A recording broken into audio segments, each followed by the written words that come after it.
ye eda wiase nyina ye bodawro afa ensentwerefo ye mfa ahudie eso eni ho kwan so obi tietia ye mfa ahudie so se ye beka asem no se de tie ya ye nkwanya oha obia e wo kire ne sa no enti na private newspaper online newspaper publishers association of Ghana Premtobre mpanifo wormo eden sama hodo to dwa kire emfasode ne niema pa ye wo e wo ye mu ensentwerefo Adom TV Kasee eko sajumedie no asibia kwamianum etwaso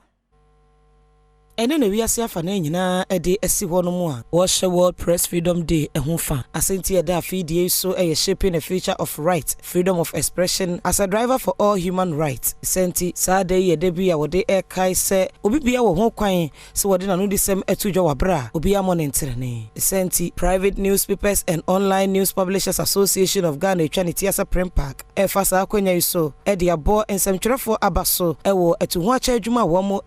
ewo mayemu saada yinso obo bi anka yese ewo so wotimi ebonsem twerefo eho ban na ayaka de eni atete bia wode won fam no etu etimitwa saada yinso eboa akakai wo mo wanije ensemtweredwuma no ho se won so Ghana fo asene no so ensemtwerefo asene se bayi a edurumre mu odin a obetimi agina wona so aboa makabima mekabia memo no etimi agina na obia antoto na se ewo omayi emu ade ba ko a Premtobre ehwe ni mu se aban betimi de nhyehyeye agu akwamu se bayi a ensemtweredwuma ewo omayi mu no ebetimi agina ne nan so na enkanko aba adwuma ekuo no emu afenso wonam sankrata yiso tu ensemtwerefo ne Ghana fo nyina afo sema wonye yimu ewo won senkaye emu won kansemu a edenti ase ebeba na aboa ma oman impuntuo etimi akonkan Premtobre esa ejidi se ensemtweredwuma ekuo awodo akabom no okobenkrom abetimi aboa ama fa wudi ye wosensemtwerefo enya ewo man mu no so watimi enya na aboa ma adwuma wo ye no akoso o man ensemtwerefo nyina ayiko